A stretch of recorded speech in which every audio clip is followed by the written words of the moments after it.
हम अति मन भावन पावन पावन कथा सुनाते हैं, पावन कथा सुनाते हैं। हम नाग पंचमी की महिमा को आज बताते हैं, हम कथा सुनाते हैं। नागलोक के नागराज का वर्णन गाते हैं, भक्तों वर्णन गाते हैं। हम नाग पंचमी की महिमा को आज बताते हैं, हम कथा सुनाते हैं। ये कथा है बड़ी महान, सब सुनो लगा कर ध्यान, सब सुनो लगा कर ध्यान, हो जाएगा कल्याण।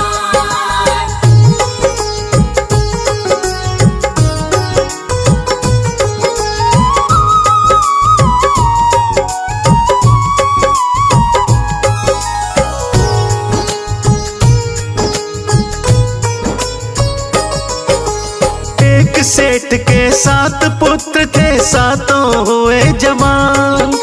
7 बहुएं थी घर में रूपवती गुणवान। अपनी बहुओं से कहता है एक दिन साहूकार, आने वाला है 2 दिन में बहुत बड़ा त्योहार। जोहड़ से मिट्टी ला करके घर लिपवाओ तुम, खुरपी और टोकरी लेकर जल्दी जाओ तुम। 7 बहुएं मिलके मिट्टी लेने जाती हैं, मिट्टी से घर को अपने लिपवाने जाती हैं। पहुंची जब जोहड़ पर क्या हुआ बतलाते हैं, क्या हुआ बतलाते हैं। नाग पंचमी में नाग क्यों पूजे जाते हैं, हम कथा सुनाते हैं। ये कथा है बड़ी महान, सब सुनो लगा कर ध्यान, सब सुनो लगा कर ध्यान, हो जाएगा कल्याण।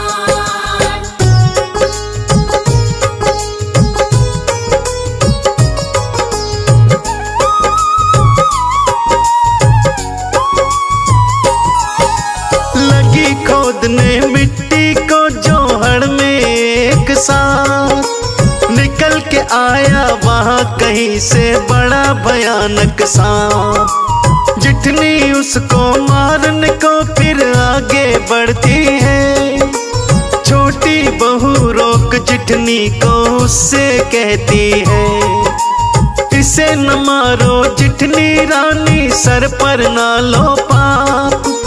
प्राण न लो तुम, इसको दे दो जाने भी दो आप। चिढ़ के बोली जिठनी उससे लड़ने को तैयार, क्या लगता है नाग ये काला तेरा रिश्तेदार। क्या बोली फिर छोटी बहू, तुमको बतलाते हैं, हम तुमको बतलाते हैं।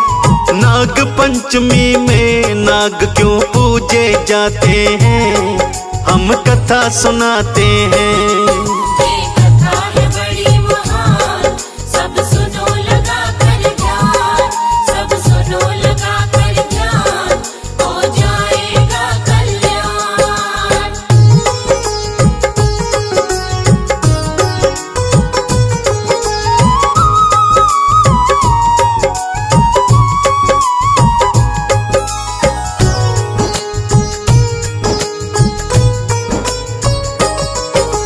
धर्म का भाई अपना इसको आज बनाती हूँ, बहन का धर्म निभाऊंगी मैं कसम ये खाती हूँ। जिठनी बोली आंख दिखा के चल निकल लाना, कोई न जाए साथ में तेरे इकली ही जाना।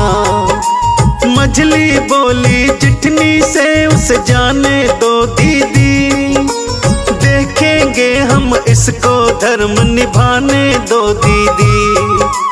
कल जब छलनी लेने को इकली जब जाएगी, यही डसेगा इसको, इसकी मौत हो जाएगी। क्या होता है अगले दिन तुमको समझाते हैं, हम तुमको समझाते हैं, नाग पंचमी में नाग क्यों पूजे जाते हैं, हम कथा सुनाते हैं। ये कथा है बड़ी महान, सब सुनो लगा कर ध्यान, सब सुनो लगा कर ध्यान, हो जाएगा कल्याण।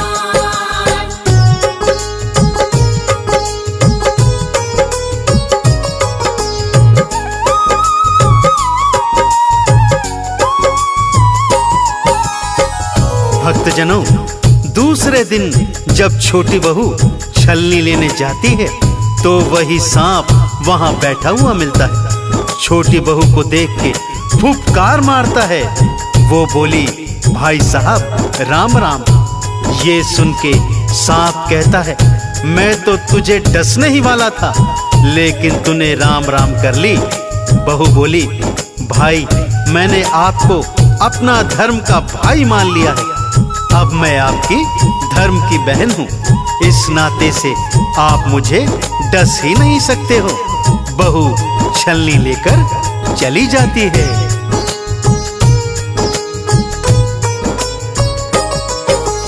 उसको जिंदा देख के बहुएं होती हैं हैरान, सांप ने इसको डसा नहीं, क्यों बच गए इसके प्राण।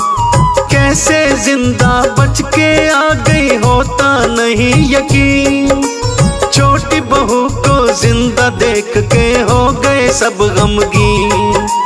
वही नाग फिर मानव बन के आ गया उनके घर, बड़ी जेठानी से बोला वो विनय निवेदन कर, मैं हूँ इसका भाई, इसको लेने आया हूँ, इसको भेज दो साथ मेरे, मैं लेने आया हूँ। भाई बहन दोनों ही फिर वहां से जाते हैं, फिर वहां से जाते हैं। नाग पंचमी में नाग क्यों पूजे जाते हैं, हम कथा सुनाते हैं। ये कथा है बड़ी महान, सब सुनो लगा कर ध्यान, सब सुनो लगा कर ध्यान, हो जाएगा कल्याण।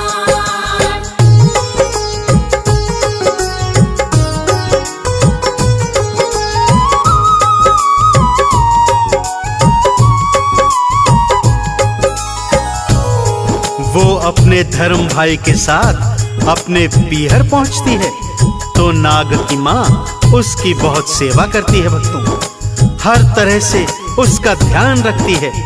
नाग भी अपनी धर्म बहन का ध्यान रखता है। इसी तरह से कुछ दिन बीत जाते हैं तो नाग अपनी माँ से कहता है, माँ इसको यहाँ रहते रहते बहुत दिन हो गए हैं, अब इसको अपने ससुराल चले जाना चाहिए। तब अपनी बहन को बहुत सारा धन जेवरात देकर नाग विदा कर देता है।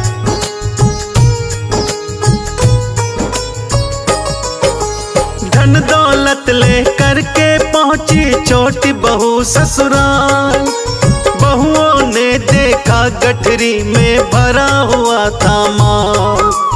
चिढ़ के बोली बड़ी जेठानी आई है महारानी, कोई लाओ खाट बिछाओ, कोई लाओ पानी।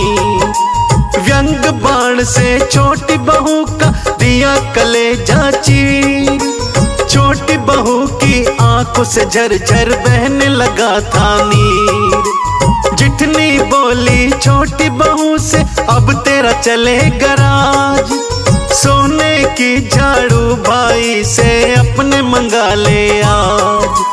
छोटी बहू से जिठनी के ताने सहे न जाते हैं, ताने सहे न जाते हैं।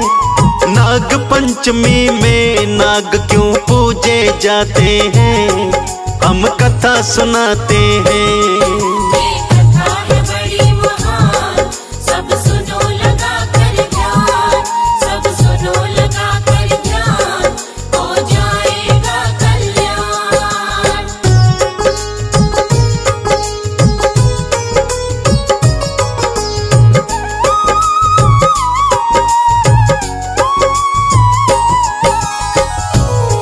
बहू का धर्म भाई नाग मानव रूप धरकर बाहर खड़ा हुआ था। सारी बातें सुन लेता है। जाकर अपनी माँ से कहता है, हे माँ, मेरी बहन को उसकी जेठानियां ताने मार रही हैं कि तू तो महारानी बन गई है, अब अपने भाई से सोने की झाड़ू मंगवा ले। माँ, मैं अपनी बहन को सोने की झाड़ू देने जा रहा हूँ। और अगले दिन सोने की झाड़ू बनवाकर नाग अपनी धर्म बहन को दे आता है।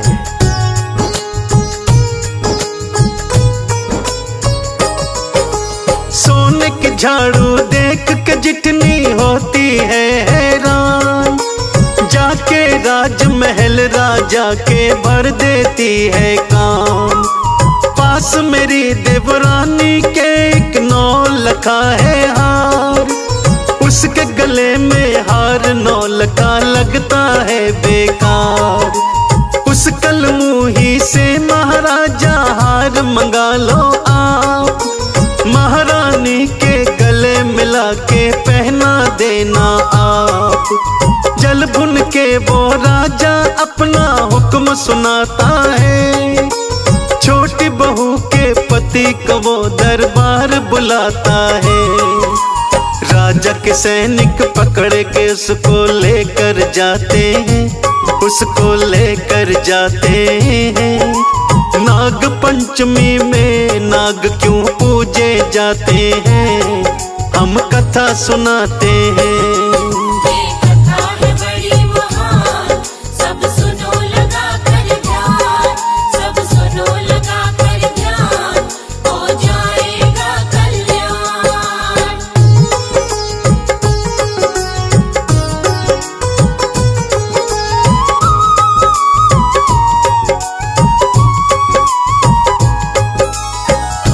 राजा उसके पति से कहता है कि तेरी पत्नी के पास जो नौलखा हार है उसे लाकर महारानी को दे दे, वरना तुझे काल कोठरी में बंद कर दिया जाएगा। वो कहता है, जैसी आपकी आज्ञा हो महाराज, मैं अभी जाता हूँ। और वो जाकर अपनी पत्नी का हार दरबार में राजा के पास लाकर दे देता है।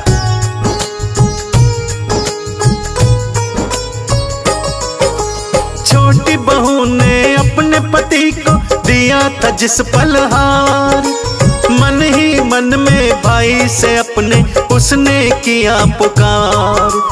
अपने गले में महारानी जी डाले जब ये हार, बन जाए ये नाग गले में और मारे फुफकार। हार गले में महारानी ने जैसे ही डाला, तुरंत गले का हार नौलखा नाग बना काला। देख गले में नाग भयंकर हो गई वो बेहोश, चीख के भागी महारानी जी जब आया उन्हें होश। उनके गले में नाग देख सब दहशत खाते हैं, सारे दहशत खाते हैं। नाग पंचमी में नाग क्यों पूजे जाते हैं, हम कथा सुनाते हैं।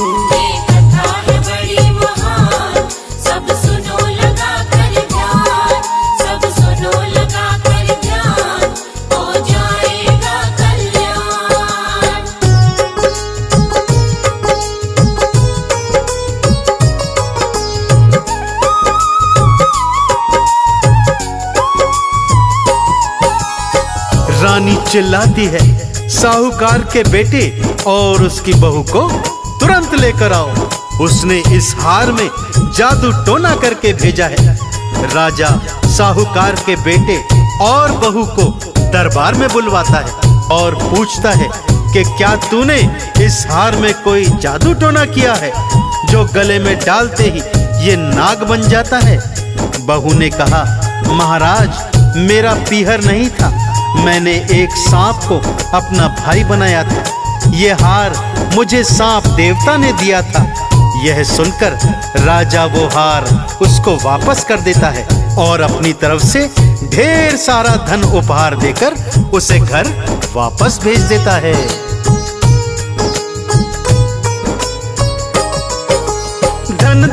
सात और हार 9 लका लेकर आती है। उसे देख के सारी बहुएं जल भुन जाती हैं। हमने तो राजा से कह के मचवाई थी रार, कैसे उल्टा हो गया लेके आई है उपहार।